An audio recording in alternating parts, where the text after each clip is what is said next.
Fashion designer son of lady styler. ఇది వంశీ గారు 30 years back తీసిన సూపర్ హిట్ సినిమా లేడీ స్టైలర్కి సీక్వెల్.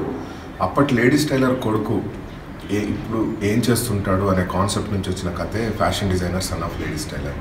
సో ఇది కూడా వంశీ గారి దర్శకత్వంలోనే రూపొందింది. దీనికి మణిశర్మ గారు సంగీతం ఇచ్చారు. సో వంశీ గారు మణిశర్మ గారి కాంబినేషన్లో పాటలు ఎలా ఉంటాయని చాలామంది సంగీతాభిమానులు వెయిట్ చేస్తున్నారు. అయితే ఈ సినిమా May 3rd రిలీజ్ చేయడానికి అన్ని సన్నాహాలు చేస్తున్నాము. సాంగ్స్ రిలీజ్ చేయాలి. So thanks to social media ఇప్పుడు సింగిల్స్ రిలీజ్ చేస్తున్నారు. ఒక్కొక్క పాట రిలీజ్ చేయడం వల్ల ప్రతి పాట పైన ఫోకస్ ఉంటుంది. సో అలా మేము ఫస్ట్ సాంగ్ రిలీజ్ చేద్దామని డిసైడ్ అయ్యాము. సో ఫస్ట్ సాంగ్ ఎవరి చేతుల మీదుగా రిలీజ్ చేద్దామంటే నాకు వచ్చిన ఫస్ట్ థాట్ వంశీ గారు రిలీజ్ చేస్తే బాగుంటుంది అని అనిపించింది. బట్ వంశీ గారేమో ప్రతి పౌర్ణమికి పాపికొండల్లో గోదావరి నది ఒడ్డున గడపడానికి వెళ్తుంటారు. సో ఆయనకి ఇప్పుడు మొబైల్ కమ్యూనికేషన్ లేదు ఇన్ఫార్మ్ చేద్దామంటే. సో ఇది ఏం చేద్దామని ఆలోచిస్తే మా డిఓపి నగేష్కు ఈ బాధ్యత అప్పచెప్పడం జరిగింది. సో ఆయన ఇప్పుడు పాపికొండలకు పంపించి వంశీ గారి చేతుల మీదుగా సాంగ్ రిలీజ్ చేసి తీసుకొచ్చే బాధ్యత ఆయనకు అప్పచెప్పాము. So let's see what happens.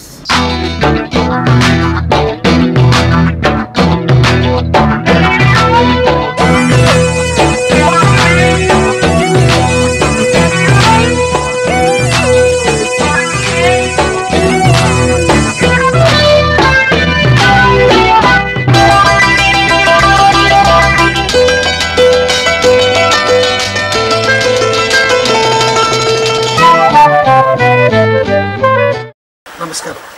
నేను ఇక్కడికి వచ్చి 3 రోజులు అయింది. ఇవాళ చైత్ర పౌర్ణమి. ఇంతలో నగేష్ వచ్చాడు. ప్రొడ్యూసర్ గారు ఈ పాట మిమ్మల్ని రిలీజ్ చేయమన్నారు. నేనేంటి ఏమన్నా ప్రముఖులు చేస్తే బాగుంటుంది కదా అన్నాను. నేను లేదు మిమ్మల్నే చేయమన్నారు, మరీ చెప్పారని గట్టిగా చెప్పాడు. ఆలోచిస్తుంటే ఈ గోదావరి సమక్షంలో ఈ పాట చేయడం అదే రిలీజ్ చేయడం ఇంకో విధంగా నాకు ఆనందంగానే అనిపించింది. కాబట్టి రిలీజ్ చేస్తున్నాను.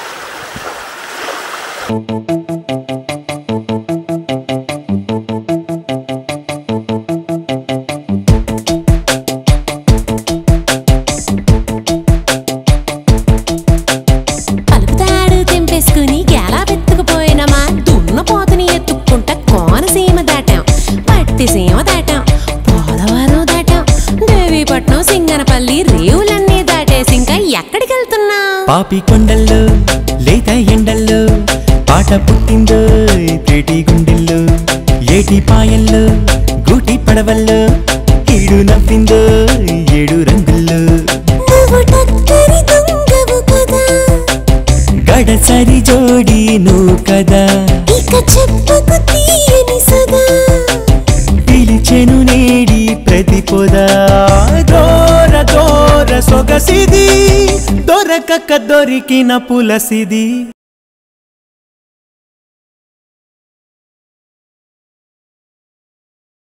ఆఫర్ ఇచ్చారు అండ్ చాలా మంచి రోల్ ఇచ్చారు. నేను చాలా రోల్స్ చేశాను. ముందు నేను కొన్ని డిఫరెంట్ కైండ్ ఆఫ్ రోల్స్ చేశాను. బట్ ఈ మూవీలో నా రోల్ చాలా డిఫరెంట్గా ఉంటుంది. చాలా ఫంకీగా, normal girls, college going girls ఎలా ఉంటారు